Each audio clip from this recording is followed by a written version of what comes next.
Bismillahirrahmanirrahim. Assalamualaikum warahmatullahi wabarakatuh. Salah satu di antara ciri orang-orang yang solih atau orang-orang yang bertakwa itu adalah wa qalilam minal laili ma yahja'un.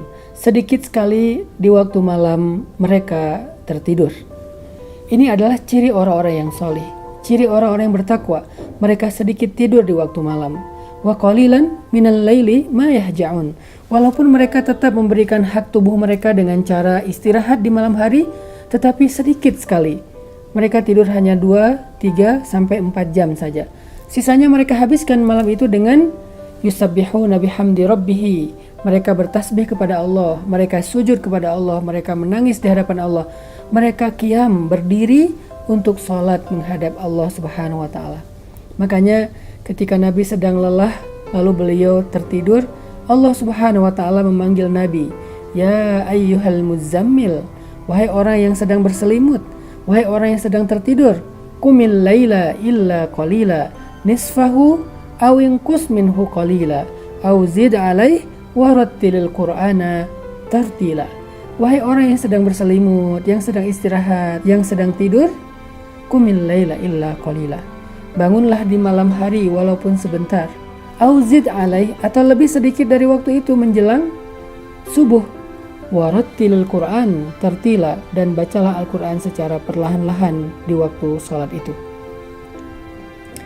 Ini adalah perintah untuk melaksanakan ibadah sholat malam. Dan sholat malam di bulan Ramadan itu secara khusus dinamakan dengan sholatut tarawih. Sholatut tarawih itu sama dengan qiyamul Ramadan atau qiyamul lail fi syahri Ramadan.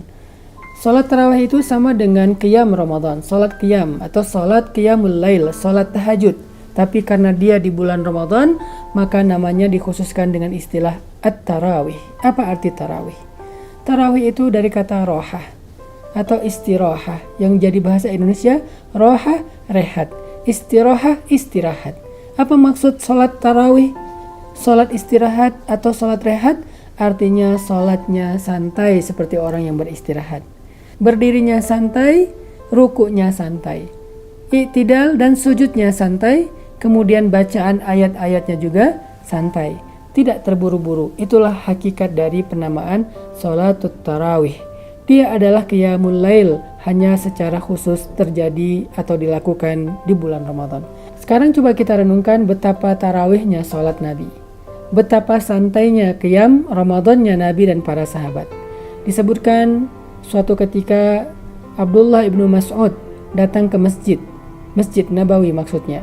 Lalu Abdullah melihat Nabi sedang sholat malam, yaitu di bulan Ramadan. Maka Abdullah ibnu Mas'ud langsung berdiri di belakang Nabi untuk menjadi makmum beliau, karena ini adalah sebuah kesempatan yang istimewa.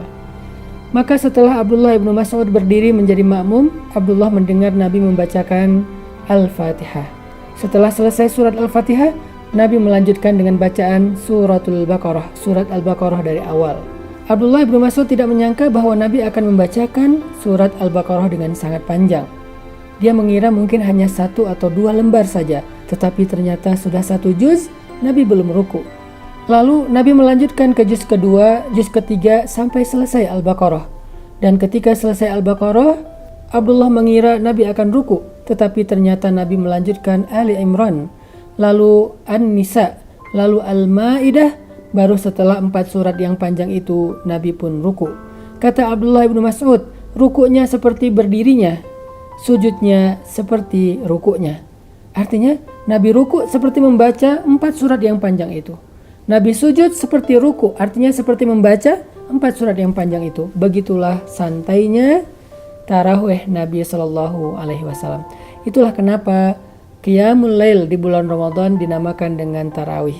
Karena di bulan Ramadan, Nabi biasanya membacakan ayat lebih panjang di dalam salat tarawihnya dibandingkan dengan bulan-bulan yang lain. Bagaimana dengan kita? Apakah kita sudah salat tarawih atau hanya salat sunnah biasa? Karena kalau kita melakukan salat sunnah tarawih, hanya mengejar jumlah rakaat yang banyak, 8 rakaat, 10 rakaat, 21 rakaat, 23 rakaat, tetapi dengan cara terburu-buru, maka sebetulnya kita bukan sedang tarawih. Kita boleh sholat tarawih dengan 2 rakaat saja, atau dengan lebih dari itu dengan jumlah yang berbeda-beda. Ada yang 10 rakaat, ada yang 20 rakaat, bahkan di zaman Imam Syafi'i 40 rakaat. Tidak masalah dengan jumlah rakaatnya, tapi yang paling penting adalah jangan tergesa-gesa. Bahkan ketika kita membaca Al-Quran pun Allah melarang kita membacanya dengan terburu-buru. La tuharrik bihi lisanaka lita'jala bih. Janganlah engkau menggerakkan lisanmu terburu-buru dalam membaca Al-Quran. Kenapa? Karena kalau terburu-buru, ayat itu tidak akan masuk ke dalam hati. Kalau terburu-buru, kita tidak dapat tuma'ninatul qalb, ketenangan jiwa saat melaksanakan ibadah sholat atau saat kita membaca Al-Quran. Yuk kita belajar tarawih yang benar dari Rasulullah SAW. Kalau kita tidak mampu sholat tarawih dengan bacaan sepanjang Nabi, setidaknya kita tetap meniru Nabi dalam hal ketenangan saat kita melaksanakan sholat tarawih. Jangan terburu-buru, apalagi kalau kita hanya membaca surat-surat yang pendek. Barakallahu fikum.